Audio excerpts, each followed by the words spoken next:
1976 was a peculiar year in popular music. America was celebrating its bicentennial. A counterculture of the late 60s had fully dissolved, and disco was beginning its march toward dominance. But it was also a year where radio playlists embraced extremes. Soft rock sat comfortably next to novelty records. Funk rubbed shoulders with more ballads, and television theme songs were marketed as legitimate singles. In this chaotic landscape, something fascinating happened. A wave of one-hit wonders rose and fell within a matter of months. These artists briefly captured the zeitgeist, but, for reasons ranging from bad timing to shifting trends, never managed to repeat their chart success. Today, these tracks exist in a strange limbo, instantly recognizable to anyone alive in the mid-1970s, but largely forgotten in the broader story of pop history. This is the story of 10 such songs from 1976, a cultural time capsule of ambition, accident, and fleeting stardom. Okay, I'll take you on a trip beside the ocean. Perhaps the most sonically distinct of 1976's one-hit wonders, Starbuck's Moonlight Feels Right, featured a marimba solo, a rarity in pop. We'll lay back and The song's sultry, coastal vibe resonated in the summer of '76, landing in the top 5. watch the moon smiling bright. I play the radio. But the band couldn't sustain momentum. Their unusual instrumentation, once a novelty, quickly became a commercial liability. Baltimore from Ole Miss, a class of 7-4 gold ring. Yet for many listeners, Moonlight Feels Right remains one of the decade's most evocative sonic postcards.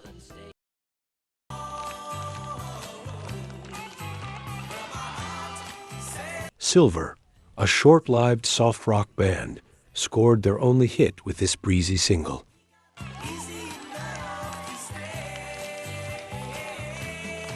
It reached number 16 on the Hot 100 and then quietly disappeared.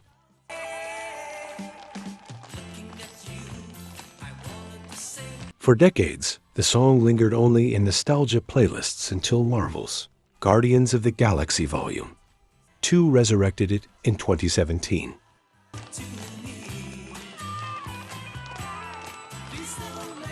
Suddenly, a forgotten AM radio track found a new generation of fans, demonstrating how pop culture continually recurates the past. Rock and roll with all my friends. Hoping the music never ends. Television and pop music intersected powerfully in the 1970s.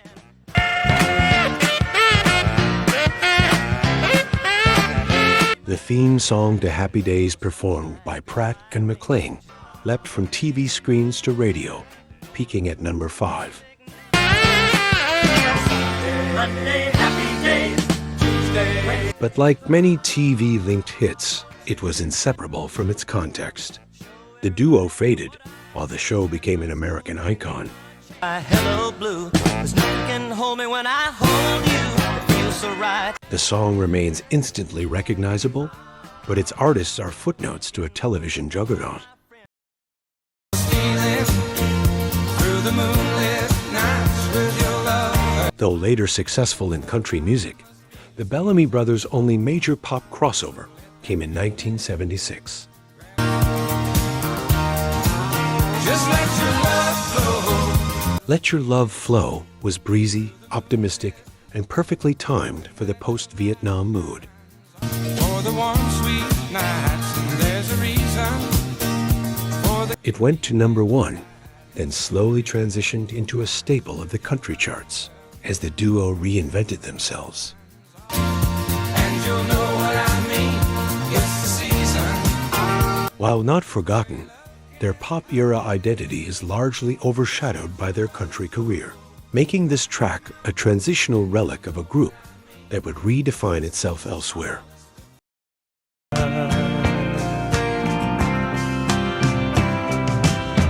Shannon is one of the decade's most sentimental hits, written about a dog belonging to Carl Wilson of the Beach Boys. Shannon's gone. Henry Gross, a former member of Sha Na Na, turned the story into a heartbreaking ballad.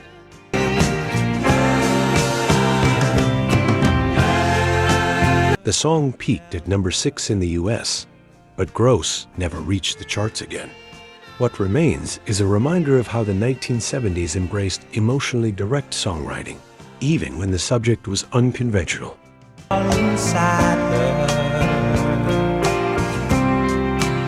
For many listeners, Shannon holds personal resonance, connecting grief and love in ways most pop songs of the era didn't dare. Get the cameras rolling, get the action going. Andrea True's path to pop stardom was unconventional. She was an adult film actress who parlayed her notoriety into a brief recording career.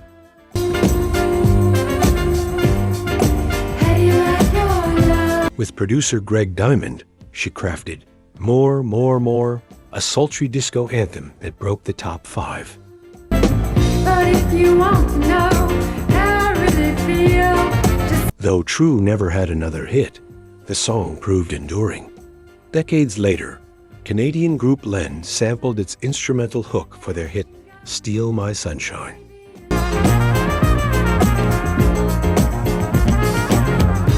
In retrospect, Andrea True's career encapsulates disco's openness, its willingness to blur boundaries of gender, sexuality, and respectability in the name of hedonism.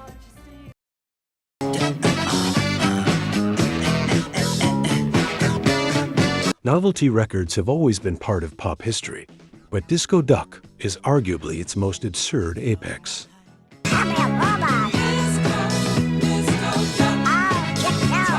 Radio DJ Rick Dees paired a thumping disco beat with quacking duck vocals, and somehow it went to number 1. Music stopped, I returned to my seat. But there's no stopping it. The song's success was both a joke and a testament to disco's commercial power. Dees wisely didn't attempt a follow-up career as a pop star. Instead, he became a legendary DJ and radio personality. So I got back up to try my luck. Disco Duck is remembered today mostly as a kitschy relic of disco's excesses, proof that the genre could make anything chart-worthy, even poultry impressions.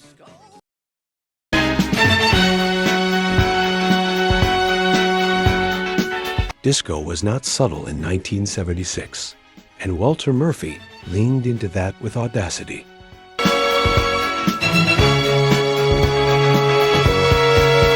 By reimagining Beethoven's Fifth Symphony as a disco track, he achieved the impossible: classical music rebranded for Studio 54.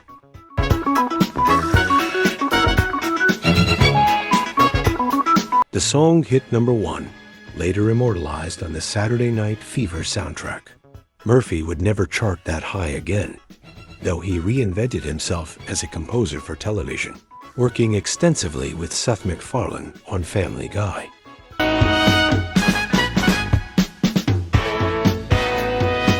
A Fifth of Beethoven stands as a curious emblem of disco's cultural reach, the genre's ability to absorb anything, even 19th century German Romanticism.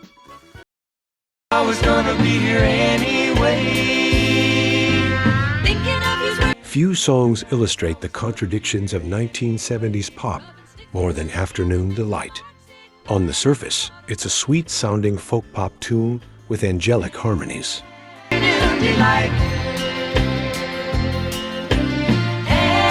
Beneath, it's a cheeky ode to midday intimacy.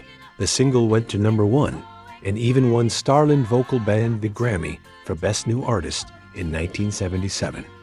A curse more than a blessing, as history shows. Think I might like having a little afternoon delight. Sky They were unable to replicate the formula. The band hosted a short-lived TV variety show, then faded from view. rockets in flight. Afternoon delight. Afternoon Delight remains a cultural touchstone, resurfacing in films like Anchorman and reminding us of pop music's ability to smuggle risk content into mainstream airplay. Hey, pop lore family! Did you know only 1% of viewers are subscribed? If you love deep dives into pop legends, forgotten gems, and the stories behind the songs that shaped generations, hit that subscribe button right now. And don't forget to turn on LL notifications so you'll be the first to know when we premiere our next video. It's free, it helps pop lore grow, and it makes sure you never miss a single countdown or music story. Let's build this community together. Everything around me, yeah. Got to stop. By all accounts, Wild Cherry were a bar band with rock ambitions. Decided quickly. Yes, I did. To just go down. But one night, an audience member shouted a sarcastic suggestion. Play that funky music, white boy. Rob Harisi, the band's frontman, turned the heckle into a hook.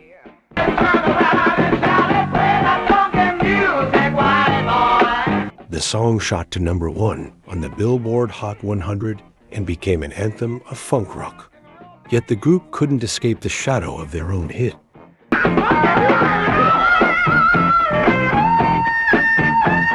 They recorded 3 more albums, none of which produced another breakout.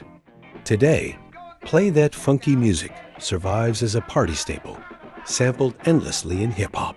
But it also epitomizes the strange fate of one-hit wonders. Immortal, yet limiting. The journey doesn't end here. Pop lovers, watch this next.